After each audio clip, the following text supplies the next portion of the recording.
My pet പ്ലാന്റിൻ്റെ മറ്റൊരു വീഡിയോയിലേക്ക് എല്ലാവർക്കും സ്വാഗതം. നമ്മളിന്ന് വീഡിയോയിൽ ഡീറ്റെയിൽ ആയിട്ട് നോക്കാൻ പോകുന്നത് how to stop birds breeding എന്നതിനെക്കുറിച്ചാണ്. പലപ്പോഴും നമ്മളുടെ വീഡിയോസിൽ നമ്മൾ എങ്ങനെ ബ്രീഡ് ചെയ്യാം, എങ്ങനെയാണ് ബ്രീഡിങ്ങിന് വേണ്ടി ബേർഡ്സ് സെലക്ട് ചെയ്യേണ്ടത്, എങ്ങനെയാണ് കേജ് സെറ്റ് ചെയ്യേണ്ടത്, ഇതിനെക്കുറിച്ചെല്ലാം ഡീറ്റെയിൽ ആയിട്ട് പറഞ്ഞിട്ടുണ്ട്. സോ അതിനോടൊപ്പം തന്നെ വളരെ ഇമ്പോർട്ടൻ്റ് ആയിട്ടുള്ളൊരു കാര്യമാണ് എങ്ങനെയാണ് ഒരു ബേർഡ്സിൻ്റെ ബ്രീഡിങ് സ്റ്റോപ്പ് ചെയ്യുക എന്നതിനെക്കുറിച്ച് അറിഞ്ഞിരിക്കുന്നത്. അതുകൊണ്ട് തന്നെ ബേർഡ്സ് വളർത്തുന്നവരും വളർത്താൻ ആഗ്രഹിക്കുന്നവരും തീർച്ചയായിട്ടും ഈ കാര്യം അറിഞ്ഞിരിക്കണം. അതുകൊണ്ട് തന്നെ നമ്മുടെ ഈ വീഡിയോയിൽ ഇന്ന് ഡീറ്റെയിൽ ആയിട്ട് എങ്ങനെയാണ് ഒരു ബേർഡ്സിൻ്റെ ബ്രീഡിങ് സ്റ്റോപ്പ് ചെയ്യേണ്ടത്, ഏതൊക്കെ സെനാരിയോസിലാണ് ഇതിന് ആവശ്യം വരിക, ഇങ്ങനെയുള്ള കാര്യങ്ങളെല്ലാം പറഞ്ഞ്, അതായത് സെനാരിയോസ് പറഞ്ഞ് അതെങ്ങനെയാണ് നമുക്ക് സ്റ്റോപ്പ് ചെയ്യാൻ പറ്റുക എന്നതിനെക്കുറിച്ചും ഡീറ്റെയിൽ ആയിട്ട് നോക്കാം. ഈ ബേർഡ്സിനെ വളർത്തുന്നവരെ നമുക്ക് പ്രധാനമായിട്ടും രണ്ട് കാറ്റഗറി ആയിട്ട് പറയാം. ഒന്നെന്ന് പറയുന്നത് ഹോബിക്ക് വേണ്ടി ഒന്നോ രണ്ടോ ബേർഡ്സിനെ വളർത്തുന്നവരും, അതുപോലെ തന്നെ രണ്ടാമത്തെ ഒരു കാറ്റഗറി എന്ന് പറയുന്നത് ബ്രീഡിങ്ങിന് വേണ്ടി വളർത്തുന്നവരുമാണ്. എന്നാൽ ഈ ഹോബിക്ക് വേണ്ടി വളർത്തുന്നവരുടെ അടുത്തും ബേർഡ്സ് ബ്രീഡാകാറുണ്ട്. സോ അവരും ഇതിനെക്കുറിച്ച് കൃത്യമായിട്ട് അറിഞ്ഞിരിക്കണം. ഫസ്റ്റ് നമുക്ക് ഹോബിക്ക് വേണ്ടി ബേർഡ്സിനെ വളർത്തുന്നവരുടെ സെനാരിയോ തന്നെ നോക്കാം. അതായത് ഒന്നോ രണ്ടോ പെയറിനെ മേടിച്ച് ഒരു ചെറിയ കൂടൊക്കെ പണിത് ഒരു ഭംഗിക്ക് വേണ്ടി നമ്മുടെ വീടുകളിൽ വളർത്തുന്നു. ഇങ്ങനെയുള്ളവർ ചിലർക്ക് ഈ നമ്മൾ മേടിച്ചിട്ട് വന്ന് ബേർഡ്സ് ബ്രീഡ് ആവണം, മുട്ടയിടണം, കുഞ്ഞുങ്ങളുണ്ടാവണം എന്നൊരാഗ്രഹമുണ്ടാവും. മറ്റൊരു ചില കാറ്റഗറി അങ്ങനെയൊന്നും വേണ്ട, എനിക്ക് ഈ ബേർഡ്സ് മാത്രം മതി, ഇവർ മുട്ടയോ ബ്രീഡിംഗ് ഒന്നും വേണ്ട, എനിക്ക് വളർത്താൻ സ്ഥലമൊന്നുമില്ല, അല്ലെങ്കിൽ അതിനെ കെയർ ചെയ്യാനുള്ള സമയമൊന്നുമില്ല, അങ്ങനൊരു കാറ്റഗറി പീപ്പിൾസും ഉണ്ട്. സോ രണ്ടാമത്തെ കാറ്റഗറി നിന്ന് എടുക്കുകയാണെങ്കിൽ അവരുടെ ഇൻട്രസ്റ്റ് എന്ന് പറയുന്നത് നമ്മൾ മേടിച്ചോണ്ട് വന്ന ബേർഡ്സ് മാത്രം മതി, നമുക്ക് മറ്റൊരു കുട്ടികളുണ്ടാവും, അങ്ങനെയൊന്നും വേണ്ട, ഞാൻ കൊണ്ടുവന്ന ബേർഡ് നന്നായിട്ട് ഭംഗിയായിട്ട് എൻ്റെ വീട്ടിലിരിക്കണം, ബ്രീഡിംഗ് ഒന്നും ആവണ്ട, സംസാരിക്കുന്നതോ അല്ലെങ്കിൽ നോർമൽ ഏത് ബേർഡ്സിൻ്റെ കാര്യത്തിലാണെങ്കിലും ഇത് ആപ്ലിക്കബിൾ ആണ്. നമ്മൾ ബഡ്ജീസ്, ഫിഞ്ചസ്, വലിയ വലിയ ബേർഡ്സ് എല്ലാ കാര്യത്തിലും മേടിച്ചുകൊണ്ട് വന്ന ബേർഡ്സ് മാത്രം മതി എന്നുണ്ടെങ്കിൽ ഇങ്ങനെ മേടിക്കുന്നവർ ഒരു കാര്യം ശ്രദ്ധിക്കുക. നിങ്ങളൊരു പെയറിനെയാണ് മേടിച്ചുകൊണ്ട് വരുന്നത് എന്നുണ്ടെങ്കിൽ എന്തായാലും അത് ബ്രീഡിംഗ് സിംറ്റംസ് കാണിക്കും. നിങ്ങൾ ആ കൂട്ടിൽ പോട്ടോ അല്ലെങ്കിൽ ബ്രീഡിംഗ് ബോക്സ് എന്തെങ്കിലും വെച്ച് കൊടുത്തിട്ടുണ്ടെങ്കിൽ ഉറപ്പായിട്ടും ആ ബേർഡ് കുറച്ച് നാളുകൾക്ക് ശേഷം ബ്രീഡ് ആകുന്നുണ്ടാകും. അപ്പോൾ നിങ്ങൾക്ക് ബ്രീഡിംഗ് അവോയ്ഡ് ചെയ്യണം എന്നുണ്ടെങ്കിൽ മേടിക്കുമ്പോൾ തന്നെ നിങ്ങൾക്ക് രണ്ട് മെയിലിനെയോ അല്ലെങ്കിൽ രണ്ട് ഫീമെയിലിനെയോ അല്ലെങ്കിൽ ഒരു മെയിലിനെയോ ഒരു ഫീമെയിലിനെ മാത്രമായിട്ട് നിങ്ങൾക്ക് മേടിച്ച് വളർത്തുന്നതായിരിക്കും നല്ലത്. രണ്ട് മെയിലിനെയാണ് നിങ്ങൾ മേടിക്കുന്നത് എന്നുണ്ടെങ്കിൽ അവർ തമ്മിൽ കൊത്തുകൂടാനുള്ള സാധ്യതയൊക്കെ ഉണ്ട്. പക്ഷെ അത് കുറച്ച് നാളത്തേക്ക് മാത്രമേ ഉണ്ടാവുള്ളൂ. അത് കഴിഞ്ഞ് അവർ കൂട്ടായിക്കോളും, വലിയ പ്രശ്നങ്ങളുണ്ടാവില്ല, എഗ്ഗ് ചെയ്യോ ഇല്ല. മെയിൽ ബേർഡ് ആയതുകൊണ്ട് തന്നെ കുറച്ച് കാണാനും കുറച്ച് അട്രാക്റ്റീവ് ആയിരിക്കും. എന്നാൽ ബ്രീഡ് ആവണ്ട എന്ന് വിചാരിച്ച് നിങ്ങൾ രണ്ട് ഫീമെയിലിനെയാണ് മേടിക്കുന്നത് എന്നുണ്ടെങ്കിൽ അവര് മെയിൽ ഇല്ലാണ്ട് തന്നെ ആ ഫീമെയിൽ ബേർഡ്സ് എഗ്ഗ് ഇടും. പക്ഷെ ആ എഗ്ഗ് വിരിയില്ല, ഇൻഫെർട്ടൈൽ ആയിരിക്കും. നിങ്ങൾക്ക് പോട്ടൊക്കെ വെച്ച് കൊടുത്തു കഴിഞ്ഞാൽ അവർ അതിനകത്ത് കയറി മുട്ടയിട്ട് അതിനകത്ത് അടയിരിക്കലും ഇങ്ങനെ നടന്നുകൊണ്ടിരിക്കും. അതിൻ്റെ ഒരു ഭംഗി നമുക്ക് നഷ്ടപ്പെടുന്നത് പോലെ കാണാൻ പറ്റും. സോ ബ്രീഡ് ആവണ്ട, എനിക്കൊരു കേജ് മാത്രമുണ്ട്, ഒരു ബേർഡ് ഞാൻ മേടിച്ചുകൊണ്ട് വരുന്ന ബേർഡ് മാത്രം മതി എന്നുണ്ടെങ്കിൽ, അതായത് ഒരു ബേർഡല്ല രണ്ട് ബേർഡിനെ മേടിക്കുകയാണെങ്കിൽ രണ്ട് മെയിലിനെ മേടിക്കുന്നതായിരിക്കും നല്ലത് ഫീമെയിലിനെക്കാളും. എൻ്റെ ഒരു സജഷനാണ്. ഇങ്ങനെ നിങ്ങൾക്ക് അവരുടെ ബ്രീഡിങ് കൺട്രോൾ ചെയ്യാം. ഇനി ഹോബിക്ക് വേണ്ടി വളർത്തുന്നതിൽ മറ്റൊരു കാറ്റഗറി എന്ന് പറയുന്നത് ഒരു പെയർ ബേർഡ്സിനെയാണ് മേടിച്ചുകൊണ്ട് വരുന്നത് എന്നുണ്ടെങ്കിൽ അവർ ബ്രീഡ് ആവണം, അവർക്ക് കുട്ടികൾ ഉണ്ടാകണം എന്ന ആഗ്രഹമുള്ളവരായിരിക്കും. നമ്മളിൽ പലരും അങ്ങനെ ഒരു ആഗ്രഹത്തോടു കൂടി ആയിരിക്കും ഫസ്റ്റ് തന്നെ ഒരു ബേർഡ്സിനെ മേടിക്കുന്നുണ്ടാവുക. ഇതിൽ എപ്പോഴാണ് നമുക്ക് ബ്രീഡിങ് സ്റ്റോപ്പ് ചെയ്യേണ്ട ഒരു അവസ്ഥ വരിക എന്ന് ചോദിച്ചു കഴിഞ്ഞാൽ, ഫസ്റ്റ് തന്നെ ബേർഡ്സിനെ മേടിക്കുന്നത് വലിയൊരു കേജ് ഒന്നും ആയിരിക്കില്ല. ചിലപ്പോൾ ഒരു ചൈന കേജ് ആയിരിക്കും, അല്ലെങ്കിൽ ചെറിയൊരു വല കൊണ്ടുണ്ടാക്കിയ കൂടായിരിക്കും. ഇതിലൊരു പോട്ട് വെച്ച് കൊടുക്കും. എക്സാമ്പിളായിട്ട് രണ്ട് ബഡ്ജീസിനെ ഫിഞ്ചസിനെ ഇത് കൊണ്ട് കിട്ടും. ഒരു 2, 3, 4 മാസം കഴിയുമ്പോൾ ഇതൊരു 2 ക്ലച്ച് എടുത്തിട്ടുണ്ടാവും. അപ്പോൾ തന്നെ ഒരു 5 കുട്ടി വെച്ച് നോക്കുകയാണെങ്കിൽ ഒരു 10 കുട്ടികൾ ആ കൂട്ടിലുണ്ടാവും. ഒരു ചെറിയ കൂടായതുകൊണ്ട് തന്നെ കൺജസ്റ്റഡ് ആയി പോകും, ഒത്തിരി ബേർഡ്സ് ഉണ്ടാകും, കൊത്തുകൊടും, ഇങ്ങനെയുള്ള സെനാരിയോസ് ഒക്കെ വരും. ഈ സാഹചര്യത്തിലേക്ക് ആ ബേർഡ് തന്നെ പിന്നെ ബ്രീഡായി കഴിഞ്ഞാൽ അത് വളരെ ഒരു ബുദ്ധിമുട്ടായി തീരും അവർക്ക്. അപ്പോൾ ഇങ്ങനെയുള്ള സാഹചര്യത്തിൽ നമ്മൾ എന്തായാലും ആ ബേർഡ്സിൻ്റെ ബ്രീഡിങ് സ്റ്റോപ്പ് ചെയ്തേ മതിയാവുള്ളൂ. കാരണം ഇപ്പോൾ ഉണ്ടായ കുട്ടികളെല്ലാം പെറ്റ് ഷോപ്പിലോ മറ്റേ ആവശ്യക്കാർക്കെങ്കിലും കൊടുത്തതിന് ശേഷം നിങ്ങൾക്ക് ബ്രീഡ് ചെയ്യാം, അതിന് കുഴപ്പമൊന്നുമില്ല. അപ്പോൾ നമുക്ക് ഈ സെനാരിയോയിൽ എന്തായാലും ആ ബേർഡ്സിൻ്റെ ബ്രീഡിങ് സ്റ്റോപ്പ് ചെയ്യണം. അപ്പോൾ എന്താണ് ചെയ്യാൻ പറ്റുക?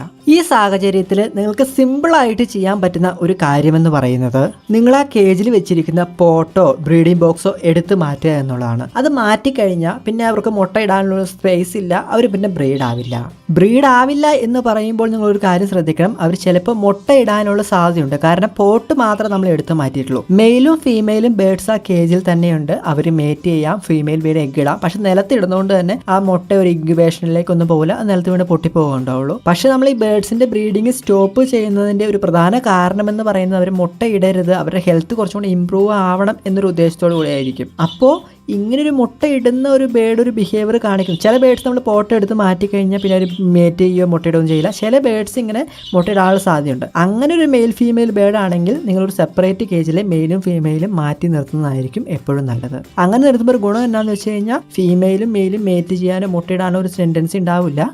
ഈ മറ്റൊരു ബേഡ്സിൻ്റെ കൂടെ തന്നെ കിടക്കുന്നതുകൊണ്ട് അവർക്കൊരു സ്ട്രെസ്സും വരില്ല. പക്ഷേ നിങ്ങളുടെ മെയിൽ ഫീമെയിൽ ബേഡ്സിനെ മാത്രമാണ് കുറേ നാളായിട്ട് കൂട്ടിലിട്ടിരിക്കുന്നത്. പെട്ടെന്ന് തന്നെ ഒരു ബേഡ്സിനെ ഒറ്റപ്പെടുത്തി മറ്റൊരു ബേഡിനെ വേറെ കേജിലേക്ക് വരുമ്പോൾ ചിലപ്പോൾ സ്ട്രെസ്സ് വരാം. അങ്ങനെ ഒരു സാഹചര്യത്തിൽ അടുത്തടുത്ത് കാണാൻ പാകത്തിനുള്ള കൂട്ടിലിടുന്നതായിരിക്കും നല്ലത്. അവർക്ക് നല്ല ഫുഡും കാര്യങ്ങളൊക്കെ കൊടുത്തു കഴിഞ്ഞാൽ പിന്നെ ബ്രീഡ് ചെയ്യുമ്പോൾ നല്ലൊരു കുട്ടികളായിരിക്കും ഉണ്ടാവുക. നമുക്ക് ആ ബേഡ്സിന് ഒരു ഗ്യാപ്പും കൊടുക്കാൻ പറ്റും. നേരത്തെ ഇറങ്ങിയ കുട്ടികളെയൊക്കെ നമുക്ക് ആവശ്യക്കാർക്ക് കൊടുക്കാനും പറ്റും. ഇങ്ങനെ 2 സെനാരിയോസിൽ ഹോബിക്ക് വേണ്ടി ബേഡ്സിനെ വളർത്തുന്നവർക്ക് ബേഡ്സിന്റെ ബ്രീഡിങ് സ്റ്റോപ്പ് ചെയ്യാൻ പറ്റും. ഇനി രണ്ടാമത്തെ കാറ്റഗറി എന്ന് പറയുന്നത് ബേഡ്സിനെ ബ്രീഡിംഗ് പർപ്പസിന് വേണ്ടി ബേഡ്സിനെ വളർത്തുന്നവരുടെ കാര്യമാണ്. അവരെന്തായാലും എങ്ങനെയാണ് ഒരു ബേഡ്സിൻ്റെ ബ്രീഡിംഗ് സ്റ്റോപ്പ് ചെയ്യേണ്ടത് അല്ലെങ്കിൽ കൺട്രോൾ ചെയ്യേണ്ടത് അതിനെക്കുറിച്ച് കൃത്യമായിട്ട് അറിഞ്ഞിരിക്കണം. എന്നാൽ മാത്രമാണ് ബേഡ്സിൻ്റെ ഹെൽത്ത് നിലനിർത്താനും ഹെൽത്തി ആയിട്ടുള്ള ഒരു കുഞ്ഞുങ്ങളെ നമുക്ക് ആ ബേഡ്സിൽ നിന്ന് കിട്ടുകയും ചെയ്യുള്ളൂ. ഇതിന് വേണ്ടിയിട്ട് നിങ്ങൾക്ക് സിമ്പിളായിട്ട് ചെയ്യാൻ പറ്റുന്ന ഒരു മെത്തേഡ് ഞാൻ നേരത്തെ പറഞ്ഞ പോലെ തന്നെ പോട്ടാണോ ബ്രീഡിംഗ് ബോക്സ് ആണോ അതിനകത്ത് വെച്ചിരിക്കുന്നത് അത് എടുത്ത് മാറ്റുക എന്നുള്ളതാണ്. ഇങ്ങനെ എടുത്തു മാറ്റാൻ പറ്റുന്ന ഒരു സാഹചര്യം മുന്നിൽ കണ്ടുകൊണ്ട് മാത്രമേ നിങ്ങൾ പോട്ടും അതുപോലെ തന്നെ ബ്രീഡിംഗ് ബോക്സ് എല്ലാം കേജിൽ ഫിക്സ് ചെയ്യാമുള്ളൂ. ചിലരൊക്കെ ഉണ്ട് ഈ കൂട് പണിയുമ്പോൾ തന്നെ ബ്രീഡിംഗ് ബോക്സോ പോട്ടും കാര്യങ്ങളൊക്കെ ആ കേജിനകത്ത് തന്നെ വെച്ച് സെറ്റ് ചെയ്ത് ബേഡ്സിൻ്റെ കേജ് ക്ലോസ് ചെയ്യും. പിന്നെ ആ പോട്ട് എടുക്കാനോ അത് ക്ലോസ് ചെയ്യാനോ ക്ലീൻ ചെയ്യാനോ ഒന്നും പറ്റാത്ത സാഹചര്യങ്ങൾ വരും. ബിഗിനേഴ്സാണ് പലപ്പോഴും ഇങ്ങനെ കാണിക്കുക. എക്സ്പീരിയൻസ് ഉള്ളവർക്ക് അത് അറിയായിരിക്കും. ഇങ്ങനെ എടുത്ത് മാറ്റാനോ കുട്ടികൾ എത്രയുണ്ട് അല്ലെങ്കിൽ പോട്ട് ക്ലീൻ ചെയ്യാനോ ഇങ്ങനെയൊക്കെ പറ്റാത്ത സാഹചര്യം വരും. അപ്പോൾ അത് മുന്നിൽ കണ്ടുകൊണ്ട് വേണം നിങ്ങൾ കേജിൽ പോട്ടും കാര്യങ്ങളും ഒക്കെ സെറ്റ് ചെയ്യാനായിട്ട്. എൻ്റെ ഒരു റെക്കമെൻഡേഷൻ എന്ന് പറയുന്നത് കേജിൽ നിന്ന് എപ്പോഴും എടുത്തു മാറ്റാവുന്ന ടൈപ്പ് പോട്ടും ബ്രീഡിംഗ് ബോക്സും വെക്കുക എന്നുള്ളതാണ്. ഇതിന് വേണ്ടിയിട്ട് നിങ്ങൾക്ക് ചെയ്യാൻ പറ്റുന്നത് ബ്രീഡിംഗ് ബോക്സ് പുറത്ത് വെക്കുക. ഇനി പോട്ടാണ് എന്നുണ്ടെങ്കിൽ ഈ കേജിന് 2 വാതിലുണ്ടാക്കുക. ഒന്നൊരു ചെറിയ വാതിലും ഒന്ന് വലിയ വാതിലും. വലിയ വാതിലിൽ ഒരു പോട്ട് കയറിപ്പോകാൻ പാകത്തിന് നമുക്കൊരു ഗ്യാപ്പ് ഉണ്ടെങ്കിൽ പോട്ട് വെച്ച് കൊടുക്കാനും എടുക്കാനും ഒക്കെ നമുക്ക് സിമ്പിളായിരിക്കും. ചിലരൊക്കെ പോട്ട് മുറുക്ക കേജിൽ കെട്ടിവെക്കും. പിന്നെ അത് അഴിക്കണമെങ്കിൽ ഭയങ്കര പണിയാണ്.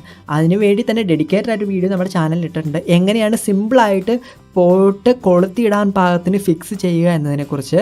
വേണമെങ്കിൽ ആ വീഡിയോയുടെ ലിങ്ക് ഞാൻ ഡിസ്ക്രിപ്ഷനിൽ കൊടുത്തേക്കാം. സിമ്പിളായിട്ട് നിങ്ങൾക്ക് അങ്ങനെ കമ്പി വലിച്ച് സെറ്റ് ചെയ്ത് കഴിഞ്ഞാൽ പോട്ട് വെക്കാനും എടുത്ത് മാറ്റാനൊക്കെ നിങ്ങൾക്ക് എളുപ്പമായിരിക്കും. അപ്പോൾ ഫസ്റ്റ് മെത്തേഡ് എന്ന് പറയുന്നത് പോട്ടോ ബ്രീഡിംഗ് ബോക്സോ കേജിൽ നിന്ന് ബ്രീഡിംഗ് സ്റ്റോപ്പ് ചെയ്യാനായിട്ട് എടുത്ത് മാറ്റുക എന്നുള്ളതാണ്.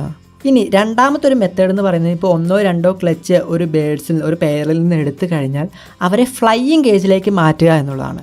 ഫ്ലൈയിങ് കേജിലേക്ക് മാറ്റുമ്പോൾ നിങ്ങൾ 2ആയിട്ട് ഇടുക. മെയിലിന് സെപ്പറേറ്റ് ഫ്ലൈയിങ് കേജ്, ഫീമെയിലിന് സെപ്പറേറ്റ് ഫ്ലൈയിങ് കേജ്. അങ്ങനെ 2-3 ക്ലച്ച് കഴിഞ്ഞ് കഴിയുമ്പോൾ കൃത്യമായിട്ട് ആ ബേഡ്സിനെ പിടിച്ച് ഫ്ലൈയിങ് കേജിൽ ഇടുവാണെങ്കിൽ അവർ നന്നായിട്ട് പറന്ന് നടക്കും. ആ സമയത്ത് നല്ല ഫുഡ്, നമ്മൾ മുളപ്പിച്ച പയർ, ഫ്രൂട്ട്സ്, പ്രോട്ടീൻ റിച്ച് ഇങ്ങനെ നല്ല ഫുഡൊക്കെ കൊടുത്ത് കൃത്യമായിട്ട് അവരെ മെയിൻറ്റെയിൻ ചെയ്യുകയാണെങ്കിൽ അടുത്ത് നമ്മൾ ഒരു കുറച്ച് ദിവസം കഴിഞ്ഞ് ഒരു 10, 20, 30 ദിവസം കഴിഞ്ഞ് ആ ബേഡ്സിന് 2ാമത് പെയറിനെ പിടിച്ച് ബ്രീഡിങ്ങിലേക്ക് വേണ്ടി ഇടുമ്പോൾ ആ ബേഡ്സും നല്ല രീതിയിൽ ബ്രീഡ് ആവുകയും ചെയ്യും. അതിൽ നിന്ന് വരുന്ന കുട്ടികൾക്കും നല്ല ഹെൽത്തി ഉണ്ടാവും. അപ്പോൾ ഫ്ലൈയിങ് കേജിലേക്ക് മെയിൽ ഫീമെയിൽ സെപ്പറേറ്റ് ചെയ്ത് നമുക്ക് ആ ബേഡ്സിൻ്റെ ബ്രീഡിങ് കൺട്രോൾ ചെയ്യാൻ പറ്റും. പക്ഷേ ഒരു പെയർ തിരിച്ചറിയാനുള്ള മാർഗ്ഗം റിംഗ് ഐഡിയോ അല്ലെങ്കിൽ അവരുടെ അടയാളങ്ങളോ എന്തെങ്കിലുമൊക്കെ നോക്കി വെച്ചിട്ട് വേണം ഇവരെ ഫ്ലൈയിങ് കേജിലേക്ക് മാറ്റിയിടാനായിട്ട്.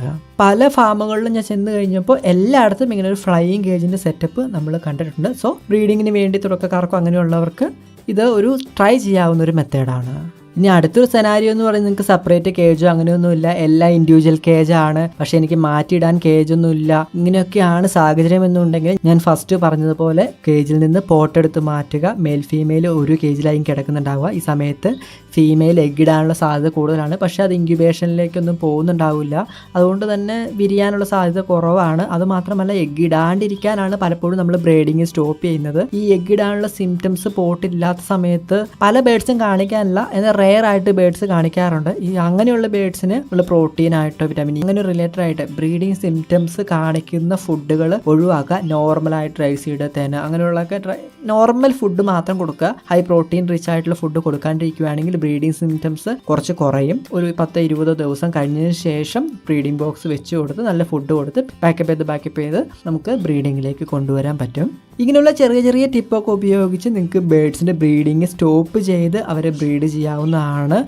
അപ്പോൾ വീഡിയോ നിങ്ങൾക്ക് എല്ലാവർക്കും യൂസ്ഫുള്ളായി എന്ന് കരുതുന്നു. വീഡിയോയെക്കുറിച്ചുള്ള അഭിപ്രായങ്ങൾ എന്തായാലും കമൻറ്റ് ചെയ്യുക. വീഡിയോ ഇഷ്ടമായെങ്കിൽ ലൈക്ക് ചെയ്യാനും ഇത്തരത്തിലുള്ള കൂടുതൽ വീഡിയോകൾക്കായിട്ട് ചാനൽ സബ്സ്ക്രൈബ് ചെയ്യാനും ഫോളോ ചെയ്യാനും മറക്കരുത്. വീണ്ടും മറ്റൊരു വീഡിയോയിൽ കാണാം. ബൈ.